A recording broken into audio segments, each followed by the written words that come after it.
നമസ്കാരം, നിലയോര വിശേഷങ്ങളിലേക്ക് സ്വാഗതം.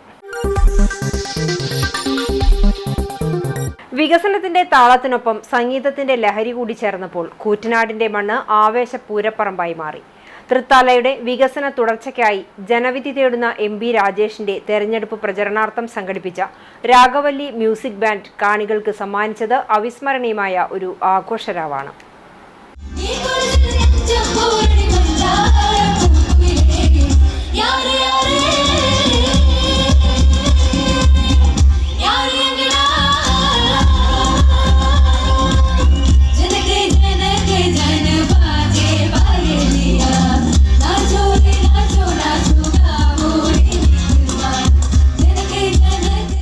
യുവാക്കളും സ്ത്രീകളും കുട്ടികളുമടക്കം നൂറുകണക്കിന് ആളുകളാണ് സംഗീത നിശ ആസ്വദിക്കാനെത്തിയത്. പാട്ടിന്റെ വരികൾക്കൊപ്പം തൃത്താലയുടെ വികസന മുദ്രാവാക്യങ്ങൾ കൂടി ചേർന്നപ്പോൾ പരിപാടി കേവലം ഒരു സംഗീത നിശ എന്നതിലുപരി ഒരു ജനകീയ ഉത്സവമായി പരിഗണിച്ചു. പരിപാടിയുടെ സമാപനത്തോടടുത്ത് സ്ഥാനാർത്ഥി MP രാജേഷ് വേദിയിലെത്തിയതോടെ ജനക്കൂട്ടത്തിന്റെ ആവേശം അണപൊട്ടി. കരഘോഷങ്ങളോടെയും മുദ്രാവാക്യങ്ങളോടെയുമാണ് വോട്ടർമാർ തങ്ങളുടെ പ്രിയ നേതാവിനെ വരവേറ്റത്. നല്ല സ്കൂളുകളിൽ പഠിക്കുന്ന കുട്ടികൾ ഹാപ്പിയാണ്, അവിടെ പഠിപ്പിക്കുന്ന അധ്യാപകർ ഹാപ്പിയാണ്. തൃത്താല ഗവൺമെന്റ് ആശുപത്രി 89 കൊല്ലത്തിന് ശേഷം മനോഹരമായ പുതിയ കെട്ടിടം വന്നപ്പോൾ അവിടെ ജോലി ചെയ്യുന്ന ഡോക്ടർമാരും ആരോഗ്യ പ്രവർത്തകരും ഹാപ്പിയാണ്, ചികിത്സക്കെത്തുന്നവരും ഹാപ്പിയാണ്, തൃത്താലയാകെ ഹാപ്പിയാണ്. ഈ സന്തോഷം തുടർച്ചയ്ക്ക് വേണ്ടിയാണ് LDF നിങ്ങളോട് വോട്ട് ചോദിക്കുന്നത്. തൃത്താലയുടെ മണ്ണിൽ നടപ്പിലാക്കിയ വികസന പ്രവർത്തനങ്ങൾക്കുള്ള അംഗീകാരമാണ് ഈ ജനപങ്കാളിത്തമെന്ന് തെളിയിക്കുന്നതായിരുന്നു പരിപാടിയിലുടനീളം പ്രകടനമായ ആവേശം. സംഗീതവും രാഷ്ട്രീയവും ഒത്തുചേരുന്ന ഈ ആഘോഷരാവ് വരാനിരിക്കുന്ന തെരഞ്ഞെടുപ്പ് പോരാട്ടത്തിൽ തൃത്താലയിലെ ഇടതുപക്ഷ ജനാധിപത്യ മുന്നണിക്ക് വലിയൊരു ഊർജ്ജമാണ് പകരുന്നത്. കൂറ്റനാട് ടൗൺ ഇങ്ങനെ തുടർന്നാൽ മതിയോ? നാടിന്റെ ഭാവിയെക്കുറിച്ച് ആലോചിക്കേണ്ടേ? കൂറ്റനാട് ടൗൺ നവീകരണത്തിന്റെ സ്ഥലം ഏറ്റെടുപ്പുമായി ബന്ധപ്പെട്ട് ഏതാനും ചിലർ എതിർപ്പുന്നയിച്ച സാഹചര്യത്തിലാണ് കൂറ്റനാട് നഗരം അവികസിതമായി കിടന്നാൽ മതിയെന്ന അഭിപ്രായം നിങ്ങൾക്കുണ്ടോ എന്ന പ്രസക്തമായ ചോദ്യം ഉന്നയിച്ച് MP രാജേഷ് രംഗത്തെത്തിയത്. നിലവിൽ ടൗൺ നവീകരണത്തിന് 26 കോടി രൂപയാണ് സംസ്ഥാന സർക്കാർ അനുവദിച്ചിട്ടുള്ളത്. പൂർണ്ണമായ സഹകരണമാണ് എല്ലായിടത്തും ലഭിക്കുന്നത്. ഭൂമി ഏറ്റെടുക്കലിന് പരിപൂർണ പിന്തുണയാണ് കിട്ടുന്നത്. കൂറ്റനാട് ടൗൺ നവീകരണത്തിന്റെ കാര്യത്തിൽ മാത്രം എതിർപ്പുയരുന്നതിനോട് നിങ്ങൾ യോജിക്കുന്നുണ്ടോ? ഇങ്ങനെ തന്നെ കൂറ്റനാട് തുടർന്നാൽ മതി എന്നാണോ നിങ്ങളുടെ അഭിപ്രായം? ഞാൻ വിചാരിക്കുന്നത് നാട്ടിൽ വികസനമുണ്ടാവണം, മാറ്റമുണ്ടാവണം എന്നാഗ്രഹിക്കുന്ന ഒരാളും ആ അഭിപ്രായത്തിനൊപ്പം ഉണ്ടാവില്ല എന്നതാണ്. ഇപ്പോൾ എതിർക്കുന്നവരുടെ ലക്ഷ്യം എന്തോ ആവട്ടെ, ഞാൻ നിസ്സംശയം പറയുന്നു, ഒടുവിൽ നഷ്ടപരിഹാരത്തുക കയ്യിൽ കിട്ടുമ്പോൾ അവരും ഹാപ്പി ആയിരിക്കും എന്ന കാര്യത്തിൽ എനിക്ക് പൂർണ്ണ വിശ്വാസമുണ്ട്. പാലം കടക്കുന്നതുവരെയാണ് UDF-നും BJP-ക്കും നാരായണ മന്ത്രമുള്ളതെന്നും അത് കഴിഞ്ഞാൽ കൂരായണയാണെന്നും CPI സംസ്ഥാന സെക്രട്ടറി ബിനോയ് വിശ്വം. എന്നാൽ LDF നിലപാട് അതല്ലെന്നും ബിനോയ് വിശ്വം പറഞ്ഞു. പട്ടാമ്പിയിൽ LDF സ്ഥാനാർത്ഥി മുഹമ്മദ് മൂസിന്റെ തെരഞ്ഞെടുപ്പ് പത്രിക പ്രകാശനം ചെയ്ത് സംസാരിക്കുകയായിരുന്നു ബിനോയ് വിശ്വം. LDF-ന്റെ മാനിഫെസ്റ്റോ പറഞ്ഞു, ചെയ്യാൻ ആകുന്ന കാര്യങ്ങൾ മാത്രം പറയുക, പറയുന്ന എല്ലാ കാര്യങ്ങളും പൂർത്തീകരിക്കുക. അതാണ് LDF. ആ വ്യത്യാസമുണ്ട് LDF. അത് BJP-ക്കോ UDF-നോ സങ്കല്പിക്കാൻ പോലും പറ്റില്ല. അവർക്കെല്ലാം പാലം കടക്കുമ്പോൾ മാത്രമാണ് നാരായണം. പാലം കടന്നാൽ പിന്നെ അവർ പറയും കൂരായണ എന്ന്. BJP അങ്ങനെയാണ്, UDF അങ്ങനെയാണ്. അതല്ല ഇടതുപക്ഷം. ഇടതുപക്ഷത്തിൻ്റെ രാഷ്ട്രീയത്തിൻ്റെയും പ്രവൃത്തിയുടെയും മുന്നേറ്റത്തിൻ്റെയും എല്ലാം അടിത്തറ അതാണ്. അതിൻ്റെ വാഗ്ദാനമാണ് ഈ പ്രവർത്തനത്തിൽ. പട്ടാമ്പിയിൽ മുഹമ്മദ് മൂസിന്റെ 3ാം ഊഴവും സംസ്ഥാനത്ത് LDF സർക്കാരിന്റെ 3ാം ഊഴവും സുനിശ്ചിതമാണ്. തുടങ്ങിവെച്ച വികസന പ്രവർത്തനങ്ങൾ തുടർച്ചയ്ക്ക് വേണ്ടിയാണ് LDF 3ാം ഊഴം ആവശ്യപ്പെടുന്നത്. പറയുന്ന കാര്യങ്ങൾ നിറവേറ്റുന്നതാണ് LDF-ന്റെ നിലപാടെന്നും ബിനോയ് വിശ്വം സൂചിപ്പിച്ചു. സുനിശ്ചിതമായ പട്ടാമ്പിയുടെ വിജയത്തിന് വേണ്ടി, സുനിശ്ചിതമായ LDF-ന്റെ 3ാം ഊഴത്തിന് വേണ്ടി എത്ര തിളയ്ക്കുന്ന വെയിലായാലും എത്ര കഠിനമായ ക്ഷീണമായാലും അതെല്ലാം മാറ്റിവെച്ചുകൊണ്ട് ഓരോ LDF സഖാവും ജനങ്ങളെ കാണാൻ പോകും. അവരാണ് ഏറ്റവും വലിയവർ, ജനങ്ങൾ. ആ വിശ്വാസമാണ്, ആ ബോധ്യമാണ് LDFിൻ്റെ പ്രത്യേകത. ആ പ്രത്യേകതയാണ് 10 കൊല്ലക്കാലം കേരളമാണ് LDF പ്രാവർത്തികമാക്കിയത്. ആ പ്രത്യേകതയാണ് 10 കൊല്ലക്കാലം മോസിയിൽ പട്ടാമ്പികൾ ചെയ്ത ഓരോ പ്രവൃത്തിയുടെയും പ്രതിരോധം. ഈ പ്രവൃത്തികൾ ഇത് അവസാനിക്കാൻ പാടില്ല. അഭംഗുരം അനുസ്യൂതമായി ഇവയെല്ലാം മുന്നോട്ട് വരേണ്ടതുണ്ട്. അതുകൊണ്ടാണ് LDF 3-ാം ഊഴം ആവശ്യപ്പെടുന്നത്. ആ 3-ാം ഊഴത്തിൻ്റെ ശക്തികേന്ദ്രം നന്നായി പട്ടാമ്പി മാറേണ്ടത് മോസിൽ ജയിക്കേണ്ടത്. നമുക്കെല്ലാവർക്കും ഇതറിയാം. മോസിൽ ഈ പ്രകടനപത്രികയുടെ ആദ്യ ഭാഗത്ത് പറയുന്ന ഒരു ചെറിയ പാരഗ്രാഫ് ഇപ്പോൾ ഞാൻ വായിച്ചതാണ്. അത് ആവർത്തിക്കുന്നത്. പ്രിയപ്പെട്ടവരെ, കാലം ഭാരതപ്പുഴ പോലെ മുന്നോട്ട് നീങ്ങിക്കൊണ്ടിരിക്കുന്നു. നമ്മൾ ഇതുവരെ ഒരുമിച്ച് നടന്നു തീർത്തത് വികസനത്തിൻ്റെ വഴികളായിരുന്നു, വിശ്വാസത്തിൻ്റെ വഴികളായിരുന്നു, മാറ്റത്തിൻ്റെ ദിശകളായിരുന്നു. കഴിഞ്ഞ 10 വർഷങ്ങൾ നാം നേടിയ നേട്ടങ്ങൾ ശക്തമായ തുടക്കം മാത്രമാണ്. തുടർച്ചയെപ്പറ്റിയാണ് ഇത് പറയുന്നത്. പട്ടാമ്പി നിയോജകമണ്ഡലം LDF തെരഞ്ഞെടുപ്പ് കമ്മിറ്റി ഓഫീസിൽ വെച്ചായിരുന്നു പ്രകടന പത്രികയുടെ പ്രകാശനം നടന്നത്. നേതാക്കളായ KE Ismail, TK Narayanadas, Vijayan Kunissery, NP Vinayakumar, T Gopalakrishnan, Sumalatha Mohandas, Zubeda Ishaq, OK സേതുരവി, MN Karunakaran ഉൾപ്പെടെയുള്ളവരും പങ്കെടുത്തു. തൃത്താല മണ്ഡലത്തിലെ കൂറ്റനാട് നടന്ന ദേശീയ സരസ് മേളയിൽ വലിയ അഴിമതി നടന്നതായി സംശയിക്കുന്നുവെന്ന് പൊതുപ്രവർത്തകൻ ഹുസൈൻ തട്ടത്താഴത്ത്. വിവരാവകാശ രേഖയിലെ കണക്കുകളാണ് സംശയങ്ങൾക്ക് ഇടവരുത്തിയിരിക്കുന്നതെന്നും ഇതുമായി ബന്ധപ്പെട്ട് വിജിലൻസിൽ പരാതി നൽകുമെന്നും പട്ടാമ്പിയിൽ വിളിച്ചു ചേർത്ത വാർത്താ സമ്മേളനത്തിൽ ഹുസൈൻ തട്ടത്താഴത്ത് പറഞ്ഞു. ചെലവായ പൈസ വിവരാവകാശ പ്രകാരം കിട്ടിയതാണ്. 4,18,63,444 രൂപയാണ് സരസ് മേളക്ക് ഔദ്യോഗികമായി വന്ന ചെലവ്. വരവോ 3,87,76,450 രൂപ. അപ്പൊ എങ്ങനെ ഇത്രയധികം ചെലവ് വന്നു എന്നതിലേക്കാണ് ഞാൻ നിങ്ങളുടെ ശ്രദ്ധ ക്ഷണിക്കുന്നത്. ഫ്ലെക്സ്, ബാനർ, പരസ്യങ്ങൾക്ക് മാത്രം ചെലവാക്കിയിട്ടുണ്ട് 45,16,705. അതിൽ തന്നെ 552 എണ്ണം ഫ്ലെക്സ് ആണ് വെച്ചത്. അതിന് ചെലവായതാണ് 14,60,250 രൂപ. 552 ഫ്ലെക്സ് ഇനി ഏത് തരത്തിൽ അടിച്ചു വെച്ചാലും, തുണി ഫ്ലെക്സ് അടിച്ചു വെച്ചാലും പരമാവധി 3 ലക്ഷം 3.5 ലക്ഷമാണ് ചെലവ് വരിക. അതിന്റെ മുകളിൽ മാത്രം ഇവിടെ കാണുന്നത് 14 ലക്ഷമാണ്. മൊമെന്റോ, പൊന്നാട, ഉപഹാരം ഈ വക കാര്യങ്ങൾക്ക് വേണ്ടി ചെലവാക്കിയത് 3,61,791 രൂപ.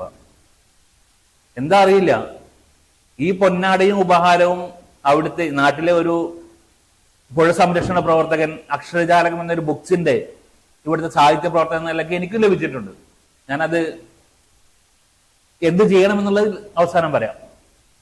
അങ്ങനെ ആദരിക്കുവാൻ ചെലവ് എന്ന് പറഞ്ഞാൽ ഇവിടെ വന്നിട്ടുള്ള വ്യക്തികളെ ആദരിക്കാൻ ചെലവ് വന്നത് 4,13,684. എന്നാൽ ഇവിടെ വന്നിട്ടുള്ള അത് ബന്ധപ്പെട്ട് പ്രവർത്തിക്കുന്നവർക്ക് വേണ്ടി ഭക്ഷണത്തിന് ചെലവായതാണ് ഏറ്റവും രസം. 43,11,490 രൂപ. എന്ത് കണക്കാന്ന് എനിക്കൊരു ഐഡിയയുമില്ല. പിന്നെ കലാ സാംസ്കാരിക പരിപാടി, അതിൽ വന്നതിന്റെ ചെലവാണ് 59,13,760. അപ്പൊ ഞാനിതില് ഈ കലാപരിപാടി അവതരിപ്പിച്ച ചില ആളുകൾ നമ്മളുണ്ട്. അതിൽ ഏറ്റവും നന്നായി പ്രോഗ്രാം ചെയ്തവരാണ്, നിറയെ ആൾക്കാരുണ്ടായിരുന്ന ഒരു പ്രോഗ്രാമായിരുന്നു ബിൻസിയും ഇമാമും അവതരിപ്പിച്ച സൂഫി സംഗീതം. അപ്പൊ അവരോട് ഈയിടെ അവര് എന്റെ നാട്ടിലും ഒരു പ്രോഗ്രാം അവതരിപ്പിച്ചു. അപ്പോ അത്തരത്തിലുള്ള വലിയൊരു കോൺസെർട്ട് ആണെങ്കിൽ പരമാവധി 1 ലക്ഷമാണ് അവരുടെ ചെലവ്. അങ്ങനെ 10 ദിവസം ഇത്തരം വലിയ വലിയ ടീമുകൾ അവതരിപ്പിക്കുമ്പോൾ അവർക്ക് എങ്ങനെയാണ് 59 ലക്ഷം രൂപ ചെലവ് വരുന്നത്. എടപ്പാൾ പാതയിൽ നായ വട്ടം ചാടി അപകടം, യുവാവിന് പരിക്ക്. കൂറ്റനാട് എടപ്പാൾ പാതയിലെ EMS നഗറിന് സമീപം ഇരുചക്രവാഹന യാത്രക്കാരന് നായ ചാടിയതിനെ തുടർന്നാണ് അപകടമുണ്ടായത്. പെരുമണ്ണൂർ സ്വദേശിയായ മുഹമ്മദ് റഹീസിന് പരിക്കേറ്റു. ഞായറാഴ്ച വൈകിട്ടായിരുന്നു അപകടം. എടപ്പാൾ ഭാഗത്തു നിന്നും കൂറ്റനാട് ഭാഗത്തേക്ക് വരികയായിരുന്ന വാഹനത്തിന്റെ മുന്നിലേക്ക് അപ്രതീക്ഷിതമായി നായ ചാടിയതോടെ വാഹനമിടിച്ച് യാത്രക്കാരൻ റോഡിലേക്ക് വീഴുകയും തുടർന്ന് നായ ആക്രമിക്കുകയുമായിരുന്നു. അപകടത്തിൽ കൈക്കും കാലിനും പരിക്കേറ്റു. തെരുവുനായ ആക്രമിച്ചതിനാൽ പേവിഷബാധ പ്രതിരോധ കുത്തിവയ്പ്പിനായി തൃശൂർ മെഡിക്കൽ കോളേജിലേക്ക് മാറ്റി. പട്ടാമ്പി മണ്ഡലത്തിൽ കോൺഗ്രസിലെ ജീർണതയ്ക്കെതിരെയാണ് താൻ മത്സരത്തിലേക്ക് വരാൻ കാരണമെന്ന് സ്വതന്ത്ര സ്ഥാനാർത്ഥി ഹാരിസ് ബാബു പൈലിപ്പുറം പട്ടാമ്പിയിൽ ചേർത്ത വാർത്താ സമ്മേളനത്തിലാണ് അദ്ദേഹം ഇക്കാര്യം വ്യക്തമാക്കിയത്. പട്ടാമ്പി രാഷ്ട്രീയം എന്ന് പറഞ്ഞാൽ ഞാൻ പറഞ്ഞല്ലോ, ഞാനൊരു കോൺഗ്രസ് പശ്ചാത്തലത്തിൽ നിന്ന് വന്ന ഒരു സ്ഥാനാർത്ഥിയാണ്. ഒരു പക്ഷെ 6 വർഷമായിട്ട് ഞാൻ കോൺഗ്രസ് പാർട്ടിയുമായിട്ട് ബന്ധങ്ങളോ ഒന്നുമില്ല. എൻ്റെ വീട്ടിലും എൻ്റെ പരിസരത്തും എൻ്റെ ഡ്രസ് കോഡിലെല്ലാം എൻ്റെ ഉള്ളിൽ ഓടുന്ന രക്തത്തിന്റെ കളറ് വലിപ്പം കോൺഗ്രസ് തന്നെ ആയിട്ട് വരുന്ന എനിക്ക് നിലവിൽ പറയാൻ പറ്റും. കാരണം കോൺഗ്രസ് പാർട്ടി എന്ന് പറഞ്ഞാൽ അത്രയും നമ്മുടെ നാടിനും ഗ്രാമപ്രദേശങ്ങളൊക്കെ അത്രയും അലിഞ്ഞു ചേർന്ന ഒരു സംഭവമാണ്. അതിന് ജീർണത സംഭവിച്ചു.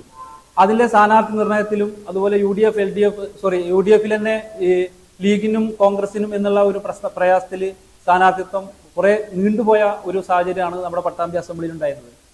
എന്നെ ഈ സ്ഥാനാർത്ഥിത്വത്തിലേക്ക് നയിച്ചത് എൻ്റെ ഒരു സ്വതന്ത്ര നിലപാട് പാർട്ടി അനുകൂലികളായ കോൺഗ്രസിൽ നിന്നും ലീഗിൽ നിന്നും അനുകൂലികളായ ഒരുപാട് ആളുകൾ എന്നെ പേഴ്സണലി ഫോണിലൂടെയും നേരിട്ടും അതിനുള്ള സപ്പോർട്ടും ഉറപ്പും എനിക്ക് തന്നത് കാരണമാണ് ഞാൻ ഈ സംവിധാനത്തിലേക്ക് വന്നത്.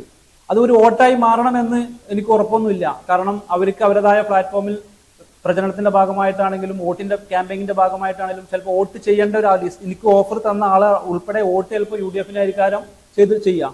എന്നാലും ആ ഒരു തന്ന ആ ഒരു ഊർജമാണ് എന്നെ ഇതിലേക്ക് കൂടുതൽ ഈ സ്ഥാനാർത്ഥിത്വത്തിലേക്ക് നയിച്ചത്. ഇപ്പൊ ഞാൻ സ്ഥാനാർത്ഥിയായി പ്രചരണാർത്ഥം പട്ടാമ്പിയിലും അല്ലെങ്കിൽ മറ്റുള്ള 8 പഞ്ചായത്തിലും എനിക്ക് പോകാൻ കഴിഞ്ഞിട്ടില്ല. എൻ്റെ പഞ്ചായത്തിൽ തന്നെ എൻ്റെ വാർഡിൽ തന്നെ മുഴുവൻ ജനങ്ങളോട് ഞാനിത് സമീപിച്ചിട്ടില്ല. സോഷ്യൽ മീഡിയ ഞാൻ പറഞ്ഞല്ലോ 90% സോഷ്യൽ മീഡിയ വഴിയാണ് ഞാൻ എൻ്റെ പ്രചരണം ക്യാമ്പയിൻ ചെയ്തിട്ടുള്ളത്. അപ്പൊ ഇതിന്റെ ലക്ഷ്യങ്ങളും ഉദ്ദേശങ്ങളും എനിക്ക് കിട്ടുന്ന ഒരു വോട്ട് ഞാൻ എങ്ങനെ എനിക്ക് വോട്ട് ചെയ്യും. എൻ്റെ വോട്ട് മുതൽ എത്ര വോട്ട് കിട്ടുമോ അതന്നെയാണ് അതിന്റെ പ്രചരണത്തിന്റെ എനിക്കുള്ള ആസക്തി. കാരണം രാഷ്ട്രീയപരമായിട്ട് കഴിഞ്ഞ ടൈംസിൽ ഇന്നത്തെ UDFന്റെ സ്ഥാനാർത്ഥി കഴിഞ്ഞ ടൈംസിൽ LDFന്റെ ചെയർമാനായിരുന്നു. LDFന്റെ ചെയർമാനായ ആള് ഒരു പ്രത്യക്ഷത്തിൽ ഇന്ന് UDF ക്യാമ്പയിന്റെ ഭാഗമായിട്ട് സ്ഥാനാർത്ഥി ആയിട്ട് മുമ്പോട്ട് പോണത്. അപ്പൊ ഇത്രയും ഒരു ജീർണത നമ്മുടെ രാഷ്ട്രീയത്തിന്, അതായത് ഒരു ചെറുപ്പക്കാരായ ആളുകൾക്കൊന്നും ഇഷ്ടമായിട്ടില്ല എന്നുള്ളതാണ് ഞാൻ മനസ്സിലാക്കുന്നത്. യൂത്തിന്റെ ഒരു വിഭാഗം ജനങ്ങൾ ഇതിനൊന്നും പ്രചരണത്തിന്റെ ഭാഗമായിട്ട് യൂത്തിന്റെ ആളുകളെ കാണാം. പക്ഷെ ആളുകളുടെ മനസ്സിന്റെ ഉള്ളിൽ നിന്നുള്ള ഒരു കമ്മിറ്റ്മെന്റ്, എന്നോടുള്ള സമീപനം, അല്ലെങ്കിൽ അവർ തരുന്ന ഓരോ സപ്പോർട്ടുകൾ ഞാൻ മനസ്സിലാക്കുന്നു. ഈ ഒരു സംവിധാനത്തെ കേരള രാഷ്ട്രീയം നമ്മുടെ ഇന്ത്യൻ രാഷ്ട്രീയത്തിനൊന്നും ഒരു ഭൂഷണമല്ല. കുൽക്കല്ലൂരിൽ LDF പഞ്ചായത്ത് റാലി സംഘടിപ്പിച്ചു. CPM മുൻ സംസ്ഥാന കമ്മിറ്റി അംഗം TK ഹംസ പൊതുസമ്മേളനം ഉദ്ഘാടനം ചെയ്തു. പട്ടാമ്പി നിയോജകമണ്ഡലം LDF സ്ഥാനാർത്ഥി മുഹമ്മദ് മൂസിന്റെ തിരഞ്ഞെടുപ്പ് പ്രചരണാർത്ഥമാണ് കുൽക്കല്ലൂരിൽ LDF പഞ്ചായത്ത് റാലി നടത്തിയത്. മുളങ്കാവ് ക്ഷേത്ര പരിസരത്തുമാണ് റാലി ആരംഭിച്ചത്. 100 കണക്കിന് പ്രവർത്തകർ റാലിയിൽ അണിനിരന്നു. ആയിരക്കണക്കിന് ദൂരദേശാഭിമാനികൾ രക്തചിന്തി നേടിയെടുത്ത ചെഞ്ചോര ചെങ്കൊടി പട്ടാമ്പിയുടെ ഭൂമിമാറിൽ വീണ്ടും ഉയർത്തിക്കിട്ടുമെന്ന് ഉച്ചവിശ്രം പ്രഖ്യാപിച്ചുകൊണ്ട് വിപ്ലവ പ്രസ്ഥാനത്തിന്റെ കരുത്തും ആവേശവും അലതല്ലുന്ന അത്യുജ്വല ബഹുജന റാലിയാണ് ഈ വഴിത്താരകളിലൂടെ കടന്നു വരുന്നത്. പട്ടാമ്പിയുടെ ജനപ്രിയ സാരഥി സഖാവ് മുഹമ്മദ് മൂസിന് അരിവാളും കതിരുമണിയാളത്തിൽ നിങ്ങളുടെ വിലയേറിയ വിരൽത്തുമ്പിന്റെ അധികാരം രേഖപ്പെടുത്തണമെന്ന് അഭ്യർത്ഥിച്ചുകൊണ്ട് വിപ്ലവ പ്രസ്ഥാനത്തിന്റെ കരുത്തും ആവേശവും അലതല്ലുന്ന അത്യുജ്വല ബഹുജന റാലിയാണ് ഈ വഴിത്താരകളിലൂടെ കടന്നു വരുന്നത്. പ്രിയമുള്ളവരെ ആശീർവദിച്ചാലും